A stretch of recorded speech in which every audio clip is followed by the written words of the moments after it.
PKBM, kemudian bisa dengan penilai, bisa dengan pengawas, dan bisa dengan instansi lain yang terkait dengan pendidikan, ya. Atau di dalam lingkup kombel. Sudah ada kombel, Bapak Ibu? Sudah, ya? Tapi tak pernah aktif. Sebetulnya Bapak Ibu itu sudah punya kombel. Grup tutor Kabupaten Sleman itu sebenarnya kombel, Bapak Ibu. Grup FK PKBM itu kombel, Bapak Ibu.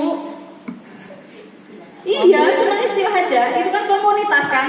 Komunitas belajar. Terus grup apa lagi yang tentang pendidikan itu kan merupakan kombel. Jadi di dalam komunitas, di dalam grup BA itu kan kita saling saling bertukar pikiran. Itu sama saja dengan kombel, Bapak Ibu. Tapi memang tidak ditulis itu ya, tidak didokumentasikan. Nah itu sebenarnya kombel. Nah,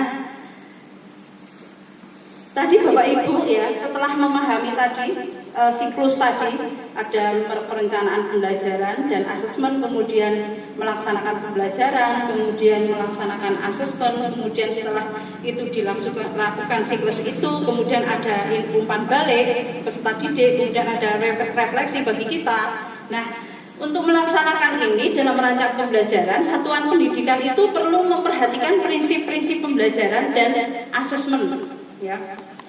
Ini ada beberapa contoh prinsip-prinsip, ada prinsip pembelajaran, kemudian contoh pelaksanaannya bagaimana, itu sudah ada contohnya, sudah ada saya buat di sini contohnya. Jadi prinsip pembelajaran yang pertama adalah interaktif. Pendidik berperan sebagai fasilitator proses pembelajaran dan tidak menjadi satu-satunya sumber pembelajaran. Jadi kita itu hanya sebagai fasilitator, Bapak Ibu. Jadi tidak satu arah ke kita, ya. Jadi kita sekarang pembelajaran itu berpusat pada peserta didik. Pembelajaran umum itu berpusat pada peserta didik. Nah, yang pertama itu adalah interaksi secara dialogis antara pendidik dan peserta didik serta sesama peserta didik. Kemudian interaksi secara aktif dengan lingkungan belajar. Kemudian berkolaborasi untuk menumbuhkan jiwa gotong royong. Ini adalah merupakan yang interaktif. Nah, contoh-contohnya adalah ini. Contoh yang pertama yang untuk interaktif adalah sebagai seorang fasilitator, pendidik membuka forum diskusi kepada peserta didik dengan pertanyaan-pertanyaan pemantik sebagai proses pembelajaran yang memacu keingintahuan peserta didik, yaitu inquiry learning.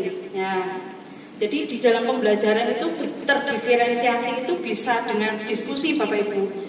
Jadi kita tadi Budian juga sudah menjelaskan, tadi ada misalnya ada yang peserta didik itu yang sudah kompetensinya sudah memenuhi ya, melebihi di teman-teman yang rendah. Nah itu nanti yang sudah paham itu